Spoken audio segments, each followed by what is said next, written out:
So you're currently tuned into TBD on the live stream or on KCSB FM 91.9 in Santa Barbara and netnetradio.com, Tijuana.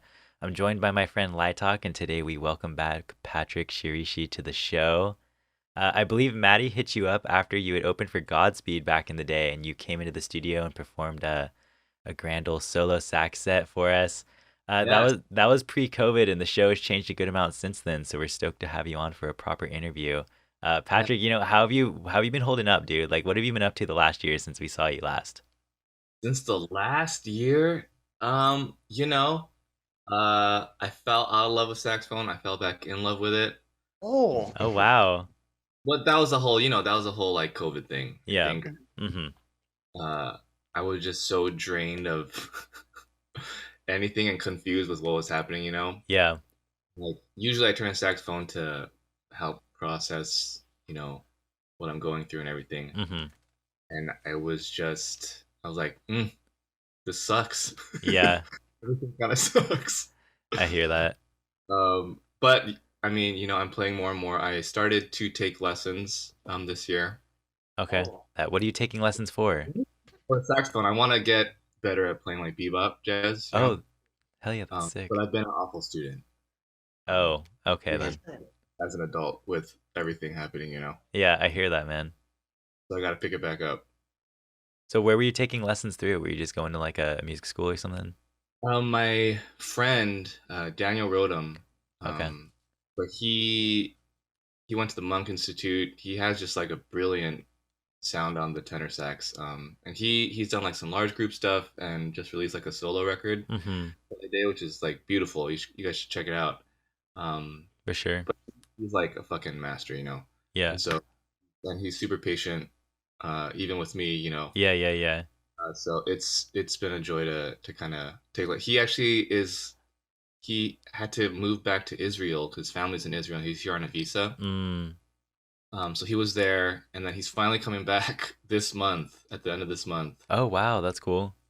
Yeah, crazy. So, I mean, I'm glad that you've been at least trying to stay busy, throughout Yeah. this wild ass year. And like I said, we're stoked to have you back on. I guess before we get into the rest of the interview, I like to encourage our listeners to get involved in their community in some capacity as much as possible. And I asked the artist to, dedicate the show to some kind of like mutual aid org or just like any community organization. And you had mentioned to me Asian Defense Philadelphia. Can you tell me a little bit more about that? Yes. So it is a dear friend of mine, Asa Nakagawa. She is putting it together. But her voice was on the record I put out a few months ago. I shouldn't have to worry. Mm-hmm.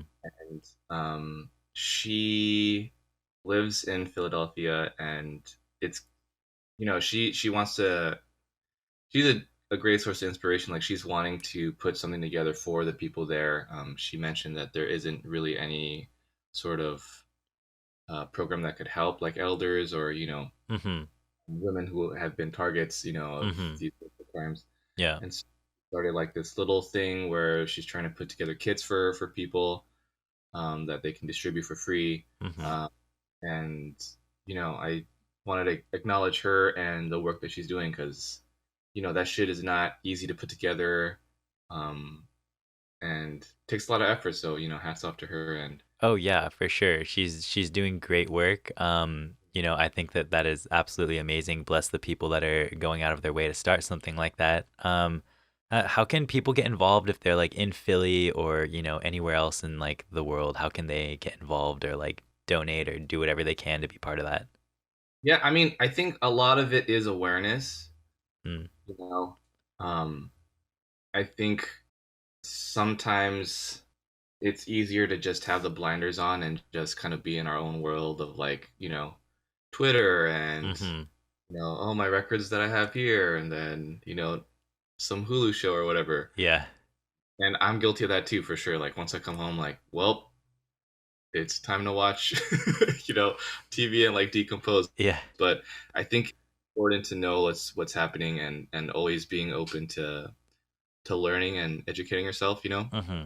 I know I've personally definitely learned a lot during quarantine also, and thankful for the time that we got during that, I guess just staying home. Oh yeah, dude. I mean, at least me personally as well. I feel like I have definitely learned a lot about just, injustices going on in the world, and I feel like that's a very important Yeah, and like you were saying, it's very important just to be aware, and I feel like quarantine or just like, this time where we've just had so much time to ourselves was a great time to like, I guess, learn about that. So, yeah, there's a lot of fucked things happening right now. Like oh, it's for sure. kind of insane.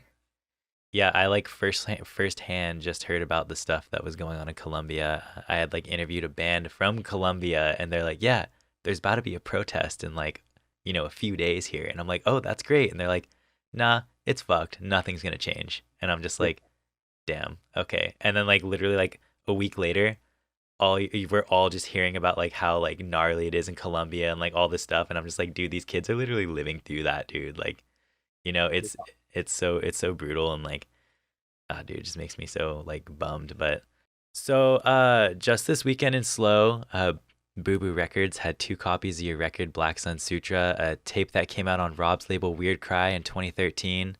This is the earliest record listed on your Discogs. You That know, is the first one. yeah, is that your very first tape? Bad boy. That is the first one. Yeah. Wow, dude, that's insane. I didn't know that was actually your first one. I thought maybe there's just some missing. So Patrick, you went to school and studied classical guitar and, garnered a degree in the instrument. Why did you suddenly say friendship is over with guitar? Now tenor sax is my best friend. And I when said that. nah, That's what but I'm feeling. That was yeah, the vibe I had got. just theoretically. I had heard that through the grapevine. Got it. Got it. Actually, tenor sax is the last saxophone that I really got into playing, and it's only been recently. Um, yeah, I kind of. There's a lot of history that goes with tenor sax, Yeah, Coltrane, and there's Sonny Rollins. There's so many yeah, greats have played that and like expanded that, and I was uh-huh. like, what the fuck can I even add to the tenor sax? Yeah, yeah, I mean, yeah. what can I fucking add to any saxophone? But that was the most intimidating one, Mm-hmm. and so I started playing alto in fifth grade band, Okay. and so that was like my love for that, and I feel like that's the one that I can kind of say the most or say what I want to say. Mm-hmm. But I just never really loved guitar, Okay. or playing it. Yeah. It's here and to play it, but so when I went to college, I went for music therapy, and I was gonna add a degree in saxophone performance when I got there. And then I got there, and everyone was shredding away in the practice rooms. Yeah. And I was like, holy fuck, I suck. And I got so discouraged Yeah. that I didn't declare a major. I took like private lessons because you were able to, Yeah. but I didn't declare. And I think in the long run now, like I'm glad. I think my playing would be vastly different if I did start then. Yeah. I think it would have you know, I think I wouldn't have such a wide scope of what it can be. Mm-hmm. But that's also different. I know a lot of people start that way and then expand, but in Yeah. my mind, I think I was glad I started kind of out and Mm-hmm. was able to do things before. So I guess when did you start getting into like free jazz sax and like stuff like that? Was that like after college? It was after college, yeah. Okay. Maybe a little bit towards the end. Okay. I remember in college, I was listening to a lot of like getting into like the classic bebop stuff, Mm-hmm. Bird, Sonny Rollins. I got into heavy, and Mm-hmm. then I got a Naked City album, John Zorn's Naked City album. Okay. Oh, that is a fantastic. I've got that on tape. Yes, me too. Oh, really? Oh, hell yeah. I played at some like random ass uh, record store on tour, and I was like, "What? Like $9?" Yeah. Yeah, that's not what I paid.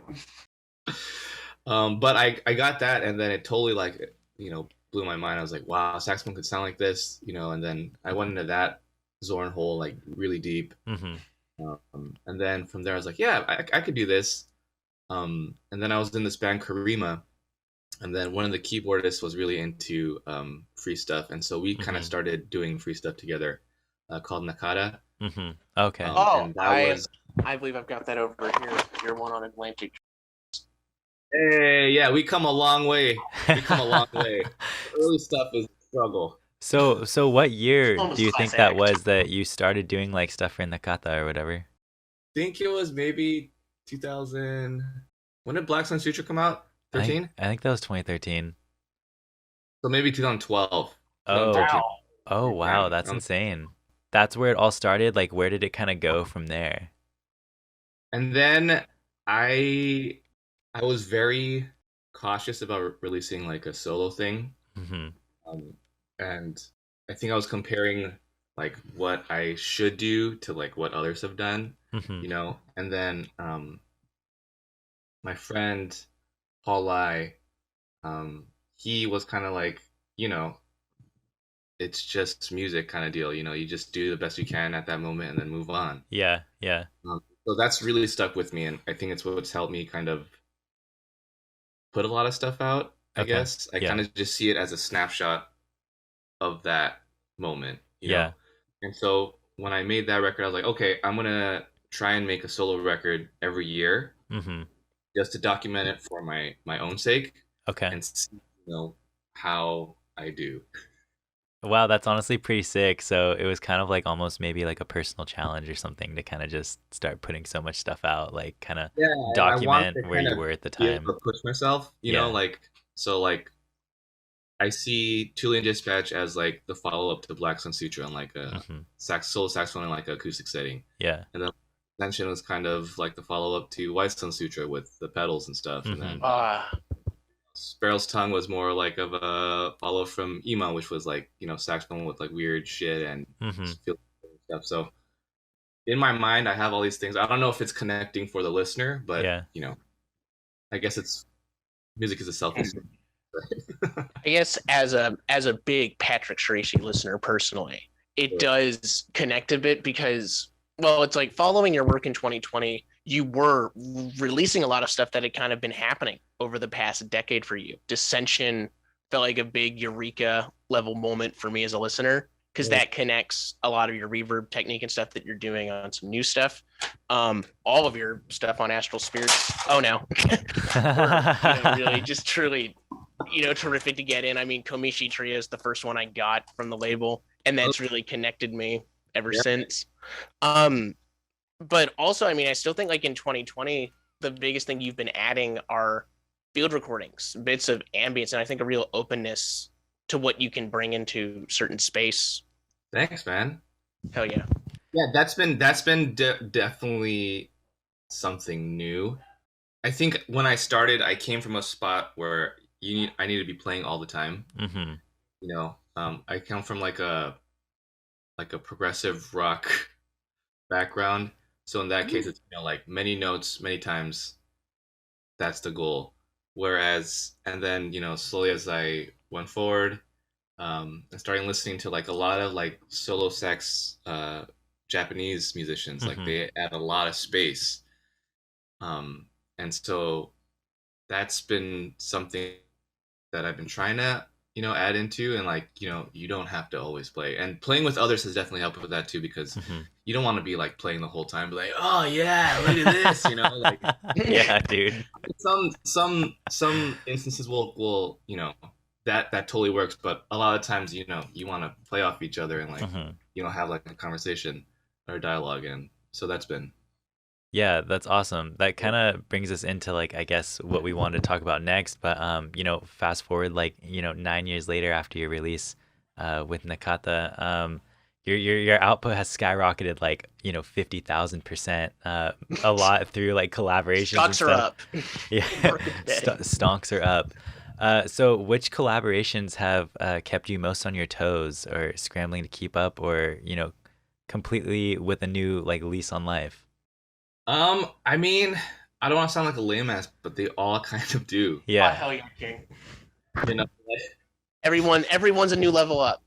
I would honestly see it but like like that personally. I feel like too, but yeah, like everyone's growing, and it's it's just cool to see where they're going, and then playing off of that, and that I think will bring out something different hmm. in or it does bring out something different. I feel like in my playing, like I'll try something different because they're doing something different. I'm like, oh shit, this is an avenue of possibility that I could explore. Yeah. Solo thing, and I don't know. I've been really lucky in um people have asked me to collaborate with them or just Mm-hmm. even like put on shows, if they're on tour and we can play together. Um, Well, and people have said yes when I asked them to, and Yeah. we're not really deep friends, there, but uh, just from like a show or like from a recording, and then just being down to like explore, and that's been kind of cool. Um, I did this recording last year that's coming out finally this year, Mm-hmm. but with a friend, Kozue Matsumoto on koto, Mm-hmm. and then her friend Shoshi Watanabe on shakuhachi. So it's like traditional Japanese instruments, and then myself on saxophone. And so that's been something that I've been wanting to explore for a long time, like mixing, the Western and the Eastern instruments and tonalities together. Mm-hmm. And so I'm super hyped on that. And hopefully, we could get into playing again together or adding Yeah, another, yeah. weird instrument in there. That's sick. So when do you think like that's gonna come out? When do you think we're gonna hear that? I think it's gonna come out hopefully before the year ends. That's awesome. let's go back actually a little bit to space here. So, a while back, you posted really one of the best videos on Facebook I've seen. And it's true Patrick Shiroishi hours here. You're playing in an empty parking garage and you've got killer ass reverb in the space. Now, that's a big shout out to Matt Sage. I know it wasn't really a teaser for the stuff that has come, but that was still like a big kind of collab there. But that was what got me going with the space question. What to you is that ideal space? Maybe with the mics or pedal systems, the instrument you're using, whether that's a sax, guitar, or even drums. And then what do you see yourself maybe, laying down in that space?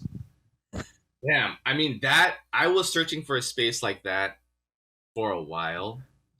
I would see all these like cool videos of like people performing in like cathedrals, and they have like sponsorships in like Europe where they get to play these like insane ass churches that are beautiful and have like all this reverb, and then like someone played, I forgot who, like played in a fucking missile silo or something, so like the reverb was just like That's sick. insane, That's and insane. then this guy Martin Kushin, I think he played with Matt Gustafson, and they were like walking down like this tunnel in the dark, and they would like hit a note and the reverb would just be like for like 25 seconds. And so I was like, fuck, like how do I find that? And because I don't really have extra money to throw down, like, all right, here's 3 G's, let me play at your fancy cathedral. um and so my friend Noah told me about this parking garage, and it's actually in the city that I grew up in. Okay, where's um that? so, Monterey Park. Oh, tight. So I went there, and this was kind of COVID times, and so I went to that parking garage at like 11 p.m. so that no one was there, Mm-hmm. and like I played a note, and like it sounded insane, Yeah. you know. And so that was pretty. I don't want to say that's the ideal situation, but it was pretty ideal. But I would absolutely love to play a cathedral or something like that. I think just not only for the reverb but for the energy, Yeah. like a temple in Japan. I would love to play some sort of temple in Japan. Oh, that'd be so sick, dude. And I think selfishly I would want to be by myself with like maybe like just the alto sax or maybe one more. Because I think that would make me, turn in. Yeah. Um, and I think I would want to play at 150,000% if I'm in a space like that. Is this a black metal kind of cut you're doing here? This is what we're going for. Yeah, exactly. Fantastic. Dude, Patrick, you should play in some missile silos, dude. There's some just outside of LA that you can hike to. Yeah, I think Noah told me about that too, but it's like public, right? Like anyone can go. Yeah, I guess anybody can go, and sometimes they seal them off. They weld them shut, but people will blow them off, blow the tops off every now and then. Right. But wow. I've been inside of them a few times. It would honestly be sick. I feel like that would be kind of a sick concept for a tape. Like, yeah, I'm in this dusty missile silo, like, playing some sax with like, All right, hit me up when you go next. For sure. We'll have to do a Dusty Missile Silo session. That'll be the title. Yeah, Dusty Missiles. Speaking of sessions or classic tapes and Noah, I wanted to bring out this little guy Oh hold shit! to talk about because it's got a really. This to me is also like another huge tape for you.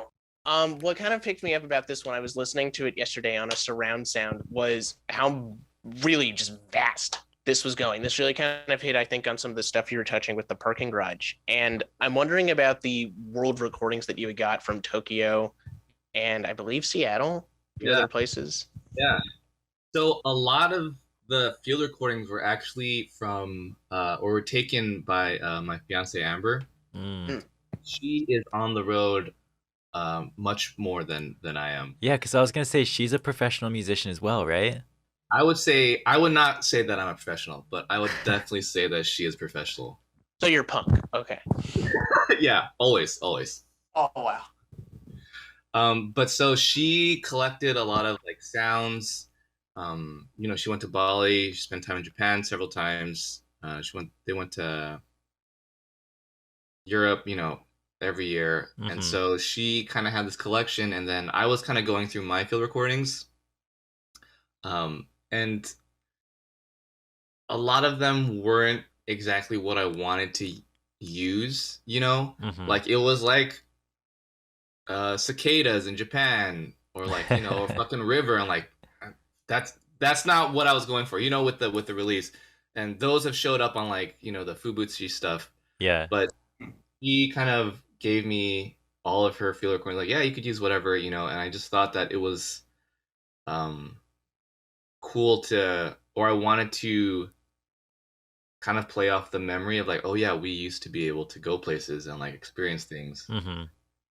and now for the foreseeable future, that is completely gone, you know. But Yeah. yeah, she killed it. Yeah, that's sick, dude. We Maddie. also talk about disinfecting food and There's the rain. I remember that rainstorm the weekend of COVID because I was going insane. So listening to yeah, that again, thing. Oh my god. Ugh. yeah. That I think that's when they announced the shutdown. Right? There was a lot of talks before, but I think that was the first one. They were like, all right, And then I was driving that Friday through, and that was the first Bandcamp Friday. Oh, And really? That was the first one? yeah, That's crazy.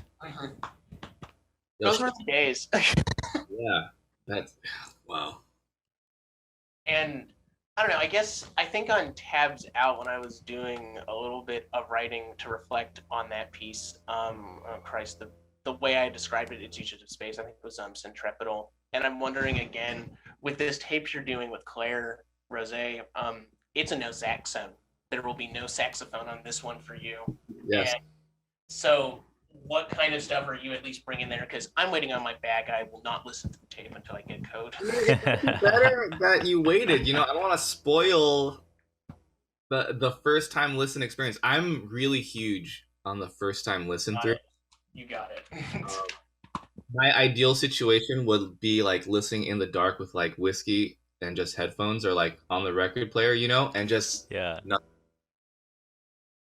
But that is so hard to do these days. No, that is actually doable, though. I mean, we did that at the Tone Glow live stream a while back, and you came in.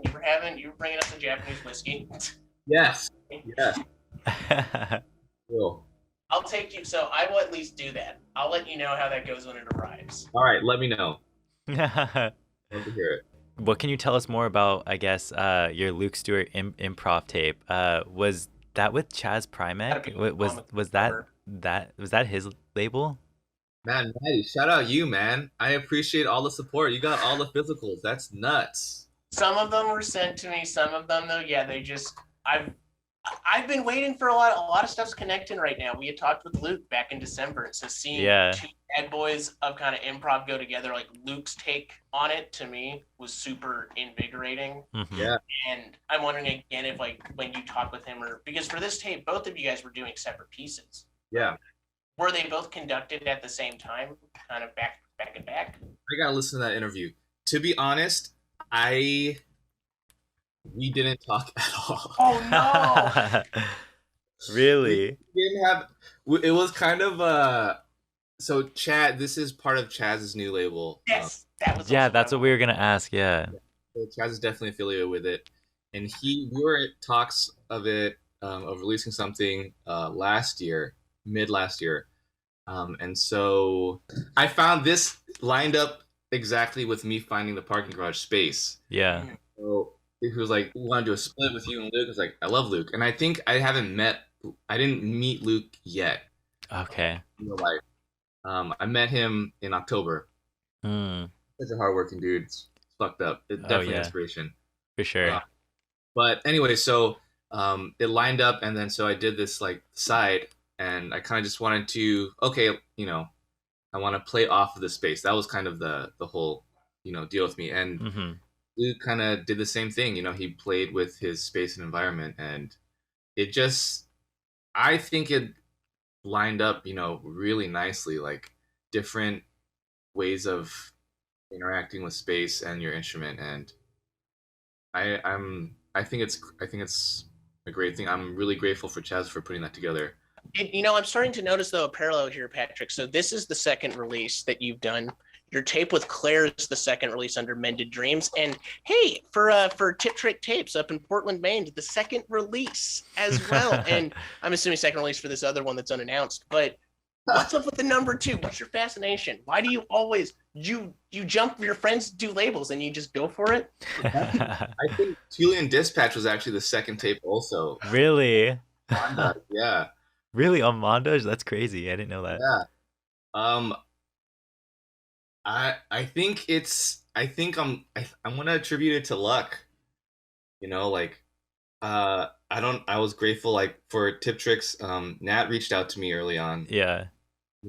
about releasing something, and I was really hyped to be even talking to him. Yeah.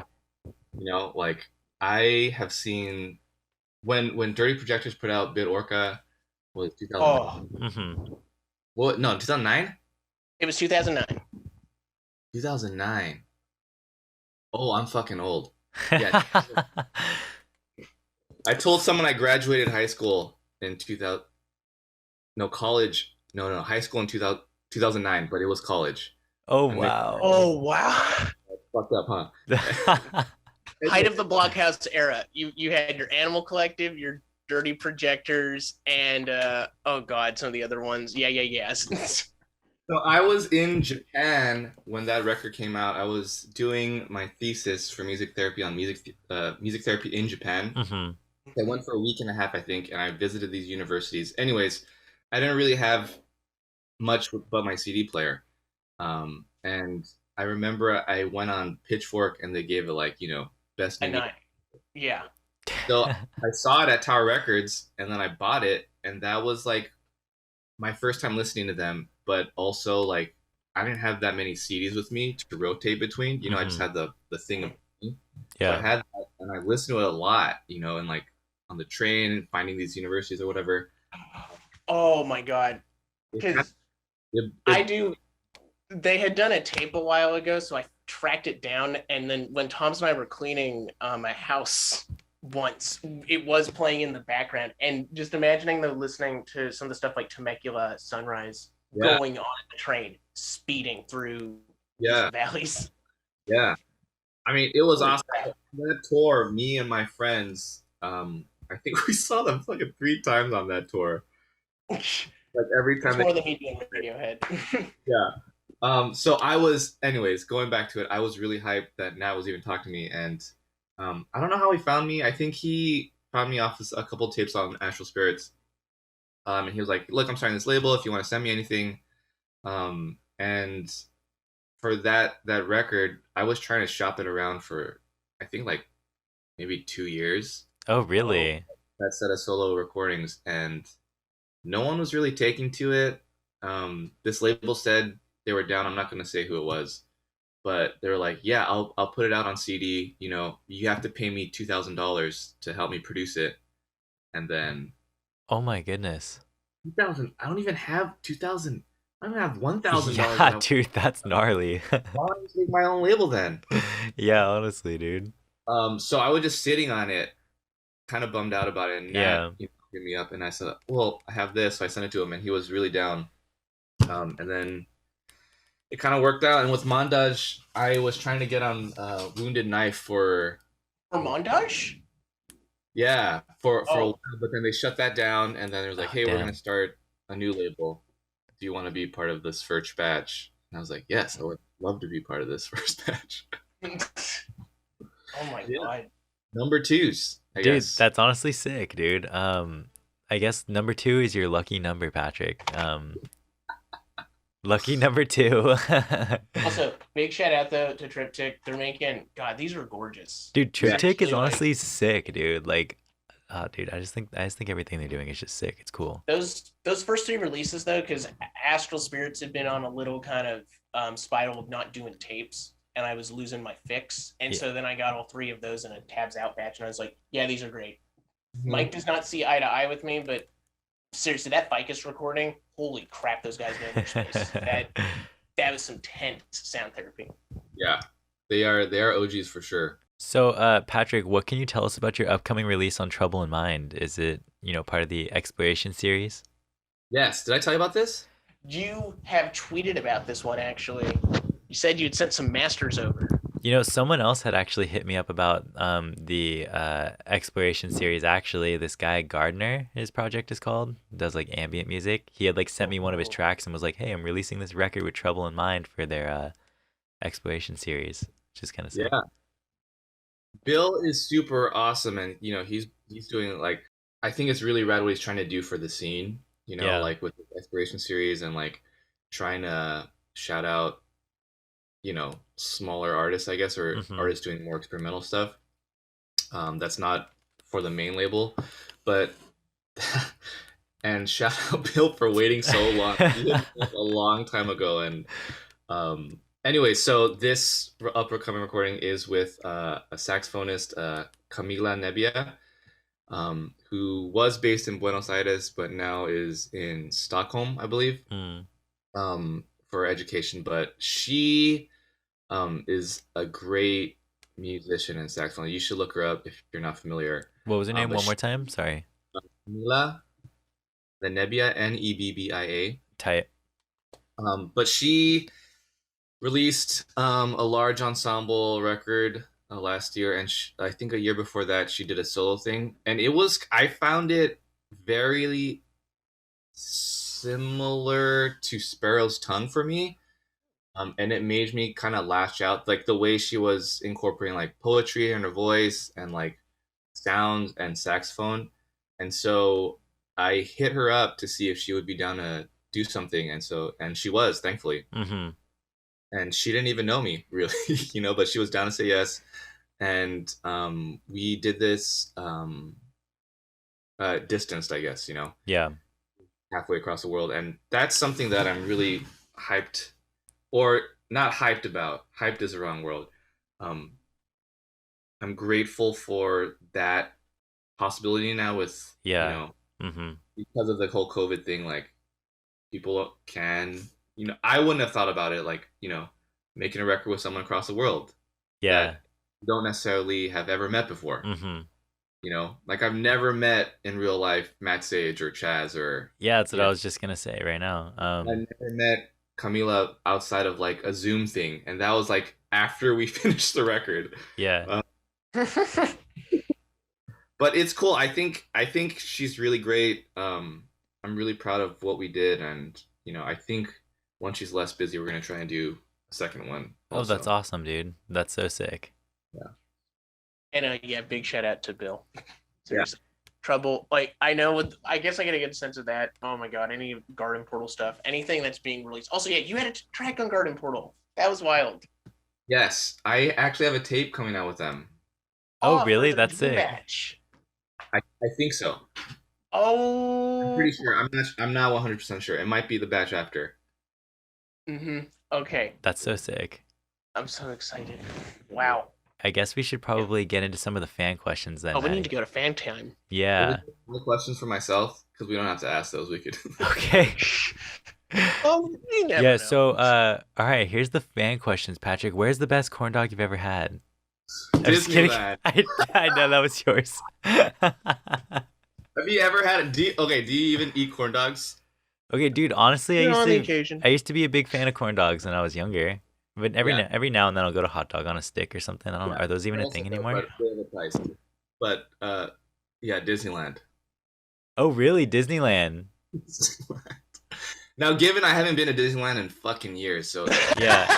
I might change the recipe. But in my mind, when you're like 9 years old, Yeah. the fucking one. Are they like shaped like a Mickey Mouse head or anything like that? That would be awesome, but no, they're just a regular ass. Yeah. Yeah, that's sick, dude. Here's another one that like you're probably gonna think is like one that you asked yourself because you did, but also Matt Sage wanted to ask this, and he just wanted you to talk about Taco Bell. I'll slow this down. It's good. We love Taco Bell here at this house, and that's our go-to spot whenever Amber comes back from tour or like from, Yeah. spending time away from LA. I'll pick her up from LAX and then we'll go to Taco Bell and then come home and eat that and watch TV. And that has been our routine for a minute. That's dope. So what's your go-to Taco Bell order? It's a number 6. What does that entail? The chalupa, I get it with beef, and then I switch the hard shell taco out for a soft taco. Oh hell yeah, that's dope. So I guess on the side, chips and cheese nachos on the side. Oh hell yeah. That's actually crucial. I would not want that touching. So I guess what's your go-to hot sauce there? Are you what do they have, like mild, medium, and hot? Hot? Yeah. Okay. Tight. But if we're talking Del Taco, then it's the medium all the way. Okay, for sure. You know what's funny? So, are you guys familiar with the band Yowie? Yeah, dude, aren't they like a Zool band maybe? They're not small. They're like progressive. They're like brutal prog in its line. Yeah, brutal prog. Yeah, okay, I know who they are. Didn't they do something with what's that label that they were on? I forget. Skingraft? What is it? Skingraft? Yeah, Skingraft. That's what I was thinking of. Yeah, dude. Anyways, so they came on tour to do like a couple shows out here, and they were like, "We got to go to Del Taco because of Del Taco in St. Louis." And so they went, I think, like a couple times, and they like took a bunch of their mediums, the El Scorcho sauce. Yeah. Taking pictures to send to their friends, and I thought it was really awesome. I was like, damn, I should go to Del Taco more probably. That's so sick, dude. That's good. Patrick, okay, so here's another one from Rob McGill. He asked this. Local legend Rob McGill. Yeah, local legend Rob. Under fucking rated. Honestly, dude, Rob is literally the most underrated person I've ever met, dude. Like, Rob should be way bigger than he is, I feel like. Rob should. Rob 100% should. You know what I'm saying? Rob is actually writing the like great Americana music. He's got a great mountain man character. Oh, dude, Rob is just a dope motherfucker. Like, that's all there is to it. Rob is so cool. He wants to know what your favorite Magma album is. Fuck. KA. Which one, K? I know that's not the choice everyone would say. Yeah. I think KA is fucking perfect. Hell yeah. It's like a 40-minute fucking composition. So Magma is Zool, right? Is that? Yeah. Okay, for sure. There it is. Yeah. So how did you meet Rob by chance? How did you make that connection back in the day? Man, I just fucking emailed him. Oh, really? And he was down to put out Nicest Sutra. He was like, "Yeah, okay, I'm down. Let's do it." That's so sick, dude. How'd you find out about his music? What's that? How'd you find out about his music or like his label? That's a good question. It was just the internet. It just came one day, you know? I don't know, but I'm glad I did. Yeah, dude, same. I feel like when I discovered Rob, I was like, oh shit, this stuff is coming out of like the local area, like this is crazy. And that's when I found Black Sun Sutra too. So that's like how I found your music, is through like Rob's label. But yeah, dude, Rob is literally just like the coolest person ever, and like, dude, like his story is just so sick, dude. Like, if anybody wants to hear about Rob, dude, go onto my YouTube channel and listen to the interview with Rob, because that guy is just sick. I haven't heard it, but I completely second this. Yeah, dude, literally the dopest story ever, and you're just gonna have to listen to the interview and He's hear his just story. so sweet, and he's so fucking good. I remember he came down and we played a show at Ham and Eggs Tavern, Mm-hmm. and he was just going, and I started laughing because it was so good. Yeah, You know those performances where you can't believe it? yeah, That was one of them, you know? yeah, Um, dude. I hope if you're a musician and I was at your show and I chuckled or laughed, you didn't think I was laughing at you because the music was so good. There it is, dude. So if you see Patrick laughing at your show, take it as a compliment. That just means you're fucking It's the killing it. biggest compliment. Yeah. Yeah, it just means you're killing it. So here's another one from someone. Biggest cultural influences on your music. Biggest cultural influences? I guess they said, if I remember correctly, they said like, in terms of like music, literature, film. Ah. It might have to be one of them for sure would be Murakami. What is that? He's an author, Haruki. Oh, okay. I mean, he did like Wind Up Bird Chronicles. Um, he's probably my one of my favorite top three for sure. But he is what got me back into reading after college. Yeah. Oh, Route because I didn't want to read anything else after college, you know. Yeah. Then Chelsea Wolfe was telling me about this book 1Q84 that she read, and I was like, oh fuck. And then I got it, and that shit sucked me in. It was like so good, and it's been a minute since I was really sucked into something, you know. Yeah. And then it just went, you know, a black hole. I bought like book after book after book, and I love him. I love all his work. I truly do. That's sick. What was the author's name again? Murakami. Murakami. Okay, that's tight. I'll have to check out Murakami as well. That's awesome. There's a lot of like references now that I think about it. Like Nakata is a character in a Murakami book. Oh wow, that's There was cool. something to, yeah, I don't know. Yeah, for sure. That's great. Head loves that guy. That's all I know. Yeah, there it is. Also, Vonnegut also is huge for me. Oh, Vonnegut, hell yeah, that's tight. Yeah, he's good.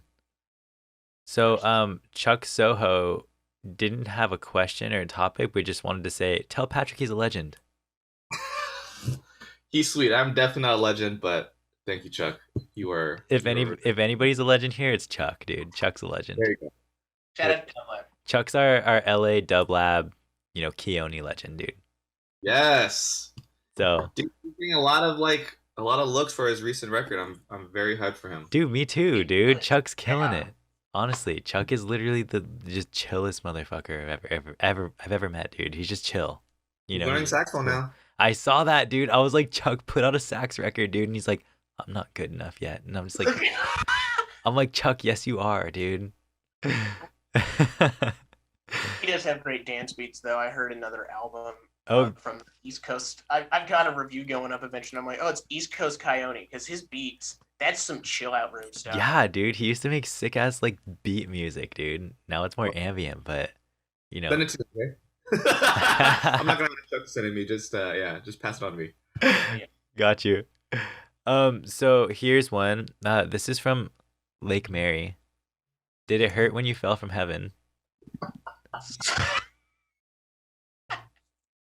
Yeah, did it? Yeah, did it? Chaz is one of the sweetest guys. He's really great. I'm really thankful for. I think one of the perks of being in the Fubuchi group is like really getting to know the members. You know, Mm-hmm. we have a group chat and that shit is like always lit. That's sick. And they're on East Coast time, so when I wake up, there's like 35 messages. Yeah. And I'm always the last to respond. I'll be like liking fucking thing. I know you're just liking like the messages that are like 30 texts old, like. And so and then they would say like, "Good morning, Patrick." And so that's so funny. That's the name of that track. Yeah. Good morning, Patrick. And it started as a joke. When we write the songs, like someone will start it and then just give it like a wonky title to fill it in. Yeah. And then they're like, "No, we're gonna keep it." I was like, "Are you sure?" Like, I think people are gonna think that I wrote it and that it's like a pure like oh yeah, good morning, me. Like I don't know. Like, no, we're keeping it. That's so funny, dude. Honestly, I love that. I guess like when I saw that title, Good Morning Patrick, I kind of just pictured like them all just like you guys all just like waking up, with this, some like nice music going, like, that nice ambient, like, those sounds going on and stuff, like, Good morning, Patrick, like so here's another one. Your favorite pre and post COVID hangout spots. Damn. Hangout spots. Pre would have probably been any fucking show. Honestly, same. Yeah, there it is. I realize I interact with a lot of people at shows. As do I feel like that's like what At the shows. table. Yeah. yeah, that was a way that I really kept in touch with people. Mm-hmm. Post, damn, hangout spot. I guess my fucking studio. Hell yeah. I mean, we've spent a lot of time. Me and Amber have spent a lot of time on our garden, which is our front porch. So we've been like waking up and trying to get like play in the sun and like read outside before I go to work. That's been really nice. That's tight. Well, maybe that. Nice. Here's another one. Any small businesses you would like to support throughout COVID, or I guess just any small businesses you want to shout out? All of them. Support all the small businesses. There it is. Don't shop at Amazon. Yeah, fuck Amazon. For fuck's sake, please, please. And it's easy to just Google like small business for sure. Like, Yeah.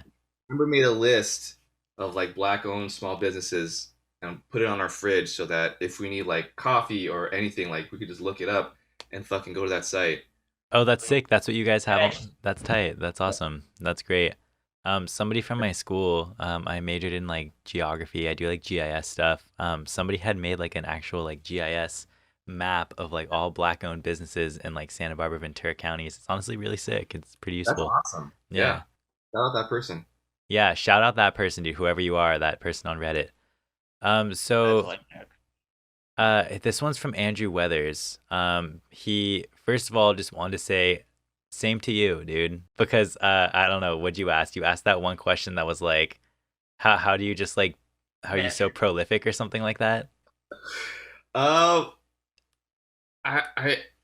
think it's luck. I think it's a lot of luck, and people are just down to collab.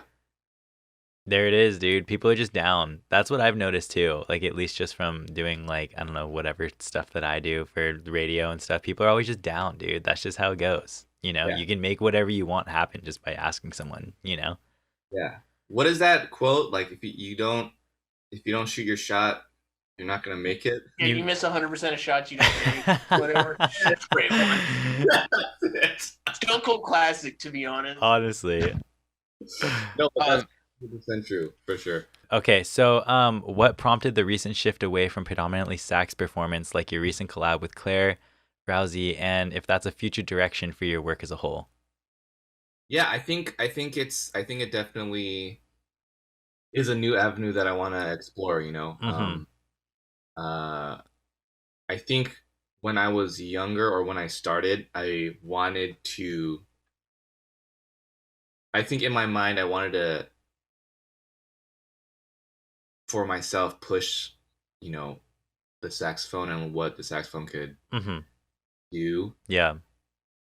And that was really my focus. And I think, recently I've been listening to a lot of new stuff, over the past like 3 or 4 years. Yeah. And that has kind of seeped into like, oh, I could do this, or like this is really cool.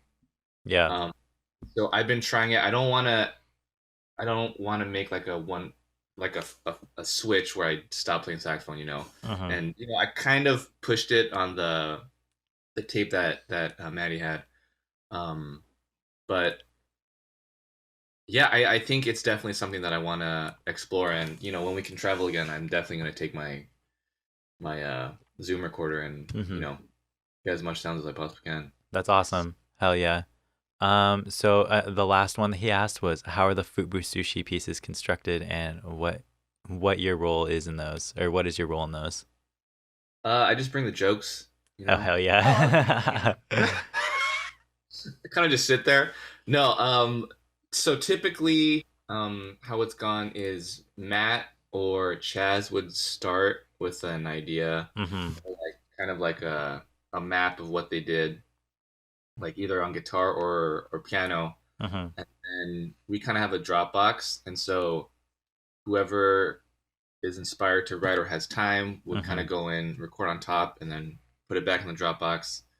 Um, and that's kind of how we construct songs, you know. Type. I think Matt and Chaz really lay the bed for all of the music, and then Chris and myself will kind of just sprinkle the little toppings on top. Mm-hmm. We are usually last, and so it's been fun. Like I've had a lot of fun, thinking about, oh, I should, I can do saxophone, or I'll add something else to like, complement this part of the music, and so Mm-hmm. adding like glockenspiel or recording or um, audio recording or something, and that is yeah, that's pretty much it. That's awesome. I think a lot of us too, we have been playing with a lot of space or recording with a lot of space, Mm-hmm.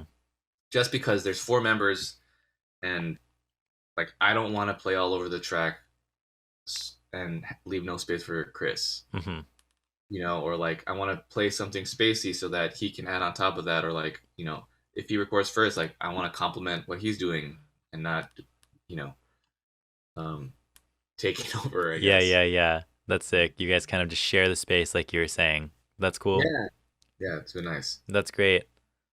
So I guess that's all we have for the fan questions, Patrick. We're coming down to the very end.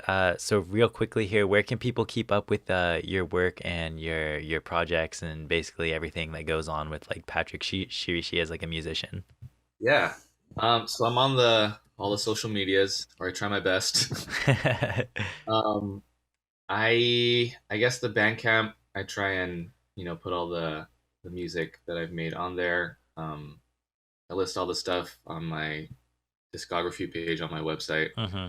It's like the only page that I constantly update. Everything else, like the new shit, is like always like so behind. Yeah.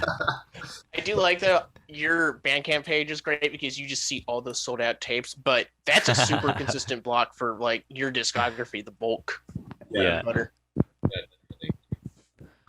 Yeah. Tight. And then we're real bad at Twitter, but follow Patrick on Twitter as well.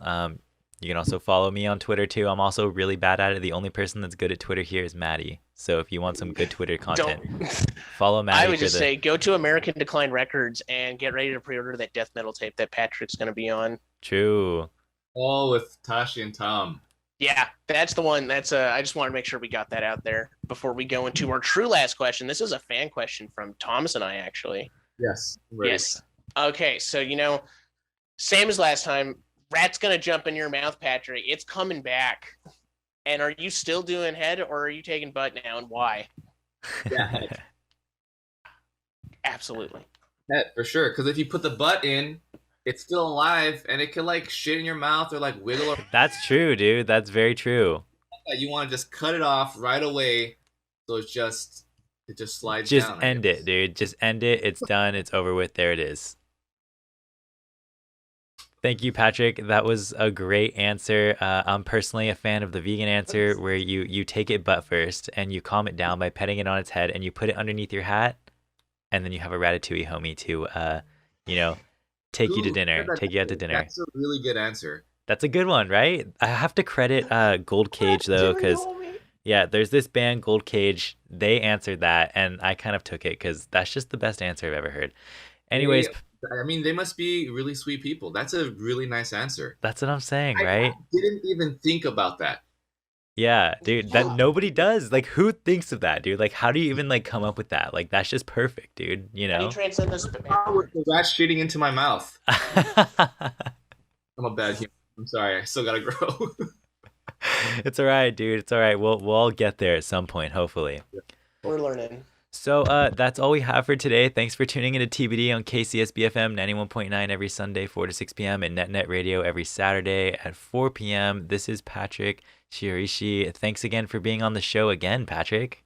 Thank you guys for having me. It's always a pleasure. Yeah, thank you guys. Let's buy you a beer next time. Hey, I'm down. Hell yeah.